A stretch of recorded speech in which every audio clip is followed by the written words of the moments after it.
We've got 10 local teams here in Ohio that remain perfect after 3 weeks of football, and a few more in western Pennsylvania that looked great in their season opener. We've also got a few new faces this week in our WKBN Power Rankings. So let's kick things off at number 10 with United. The Eagles are making their first ever appearance in the Power Rankings, and they certainly deserve it. This team can score. Senior quarterback Brutus Ogilvie has already thrown for nearly 1,200 yards in just 3 games. United is averaging over 42 points per game and is off to their best start in 6 years. At number 9 and new to the Power Rankings also this week, Canfield. The Cardinals are off to a great start after 3 wins at home. That includes a 7-point victory over New Philadelphia last week. Canfield pounded the ball, rushing for over 330 yards. This week will mark the only away game on their schedule when they travel to Dover. Moving up 2 spots this week to number 8, Warren JFK. The Eagles squeaked by Conneaut 6-0 last Friday night. It was their second win against a Division V school this year, and they've got another one coming up this week. And if they can beat undefeated Garfield on Friday, look out, because Warren JFK might end up being the number 1 ranked team in the state in Division VII next week. Also moving up a couple spots this week to number 7, Hickory. The Hornets started their season by beating the team that ended their season last year. Rocco Iacino scored 3 touchdowns in that win over Grove City, including an interception that he returned 40 yards for a score. Next up, Hickory will take on rival Sharon on Friday night. West Branch. The Warriors are 3-0 and averaging 45 points per game this season. Senior quarterback Brock Hillier has accounted for 12 touchdowns in those 3 wins. We'll see if he and the rest of the Warriors can keep it up this week against Carrollton.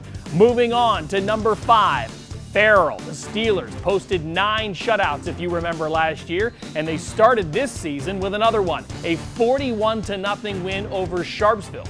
The Steelers forced 4 turnovers and outgained the Devils by 300 yards in that win. Big game coming up on Friday between Farrell and Wilmington, the first of 2 meetings this year between those District 10 heavyweights. At number 4 in our Power Rankings, we find South Range. The Raiders remained perfect after a 35-7 win over Niles last Friday night, and they did it with their backup quarterback who played great. Next up, South Range will take on winless Jefferson, a team they scored 57 points on last year. Moving up to number 3 this week, Wilmington. The Hounds opened the season with a 48-0 rout of Greenville. Senior running back Darren Miller racked up over 160 yards rushing and scored 3 times on just 9 carries. This team is scary good. Consider this. They haven't lost a home game in nearly 5 years. Can't wait to see what happens when they take on Farrell this Friday night.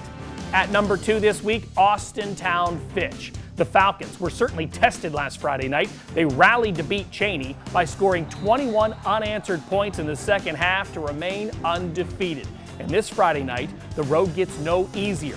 Fitch will host Warren Harding in our WKBN Game of the Week. We'll broadcast that entire game live starting at 7 p.m. on MyYTV. And finally, back in the number 1 spot this week, Springfield. The Tigers cruised past McDonald in our Game of the Week last Friday night. Springfield put up 49 points and dazzled their way to 430 yards of total offense with trick plays and a balanced attack of run and pass. You beat a team in our top 10 like McDonald, it should come as no surprise that Springfield is now the top team in our WKBN Power Rankings.